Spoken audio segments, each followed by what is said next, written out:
नमस्कार। मैं डॉक्टर अर्चना जोशी, सह आचार्य ड्राइंग एंड पेंटिंग। प्रिय विद्यार्थियों, पिछली कक्षाओं में हमने भारतीय चित्रकला के अंतर्गत भारतीय भित्ति चित्र परंपरा को अध्ययन किया, जिसके अंतर्गत हमने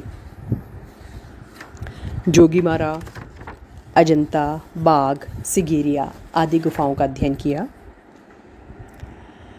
ये भित्ति चित्र विशाल भित्ति तलों पर निर्मित हुआ करते थे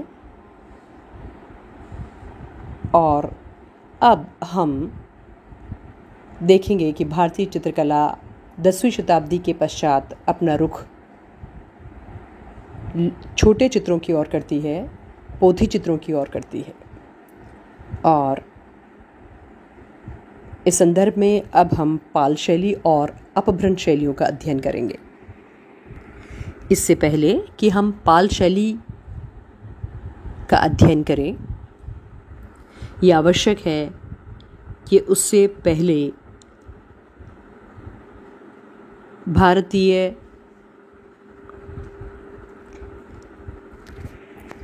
कला जगत का मिजाज कैसा था, उसके बारे में थोड़ी सी जानकारी हासिल कर लें।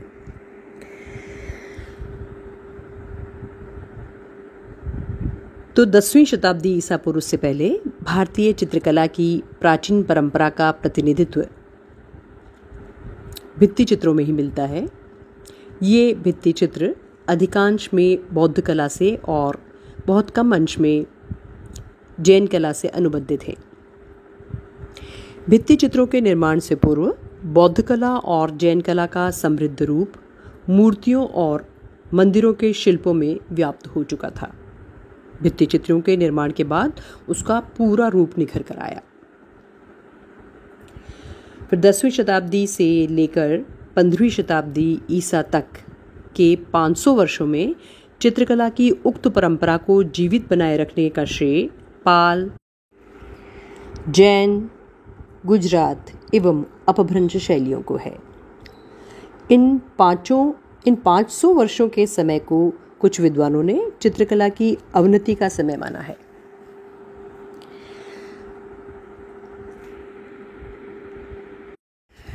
तो आप लोग समझ गए होंगे कि बौद्ध भित्ति चित्र परंपरा का गौरवशाली इतिहास 10वीं शताब्दी ईसा की 10वीं शताब्दी से पहले का माना जाता है।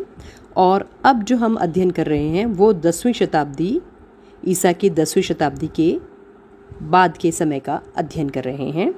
और विद्वानों द्वारा ये माना जा रहा है कि ईसा की 10वीं शताब्दी से लेकर के 15वीं शताब्दी के बीच के जो 500 वर्ष हैं, यह वाला जो समय है जिसमें पाल, जैन, गुजरात और अपभ्रंश शैलियाँ अपने आप को संवर्धित करती हैं और पुरानी जो परंपरा है चित्रकला की उसको आगे लेके जाती है, वो समय यानी कि ये 500 वर्षों का समय चित्रकला की अवनति का समय कहा जाता है। किंतु इस संबंध में आज हमारे समक्ष इतनी अधिक सामग्री विद्यमान है कि जिसको देखकर ये कहना अधिक युक्तिसंगत जान पड़ता है कि 5 शताब्दियों का ये समय चित्रकला के निर्माण की दृष्टि से पूर्व की अपेक्षा किसी भी अंश में महत्वहीनता का परिचायक नहीं है। साहित्य के ही क्षेत्र में यदि हम लें तो संस्कृत और प्राकृत भाषा की काव्य, नाटक, कथा आदि अनेक विषयों की कृतियों में चित्रकला के संबंध में ऐसी चर्चाएं होने लगी थी जिनको पढ़कर लगता है कि विद्वानों, राजाओं और जनसामान्य में सर्वत्र उसका प्रचार प्रसार हो चुका था। भोज, जिनका समय 1005 से 1054 ईस्वी का माना जाता है, उनका सम्रांगण सूत्रधार और सोमेश्वर भूपति, जिसका समय 12वीं शताब्दी का है, उनकी मानसोल्लास इस युग की 2 ऐसी विश्वकोशात्मक रचनाएं हैं जिनमें अन्य अनेक विषयों के अतिरिक्त चित्रकला के विधि विधानों पर विस्तार से प्रकाश डाला गया है। इन लक्षण ग्रंथों को पढ़कर सहज ही तत्कालीन चित्रकला की समृद्धि का पता चलता है। सोमदेव और क्षेमेंद्र 11वीं शताब्दी के, इनके द्वारा लिखित कथा सरित सागर के दोनों संस्करणों में ऐसी चर्चाएं देखने को मिलती है जिनसे विदित होता है कि तत्कालीन समाज में चित्रकला के प्रति गहरी अभिरुचि जागृत हो चुकी थी और साथ ही यह भी कि उससे भी सैकड़ों वर्ष पहले भारत में चित्रकला की उपयोगिता पर आस्था होने लगी थी।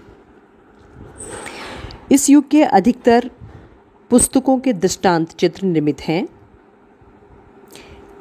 ऐसी सचित्र पोथियों का निर्माण प्रायः बंगाल, बिहार और नेपाल में हुआ।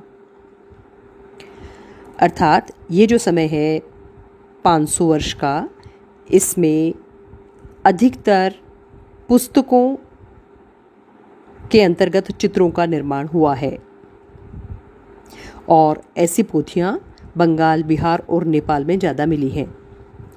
नालंदा और विक्रमशिला आदि तत्कालीन विश्वविद्यालयों में ही अधिकतर इस प्रकार की सचित्र पोथियां लिखी गई थीं। इन पोथियों में मुख्यतया बुद्ध प्रतिमानों और अनेक देवी देवताओं के चित्र निर्मित हुए हैं। उक्त तीनों केंद्रों की शैली भी प्रायः समान थी।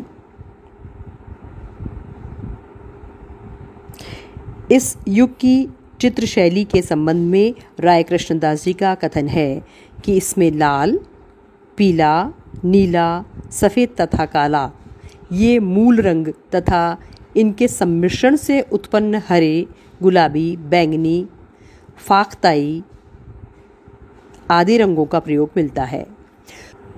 आज के लिए इतना ही। इसके पश्चात अगली कक्षा में हम पाल शैली के बारे में पढ़ेंगे। तब तक आप अध्ययन करते रहिए और जानते रहिए भारतीय चित्रकला के बारे में। धन्यवाद।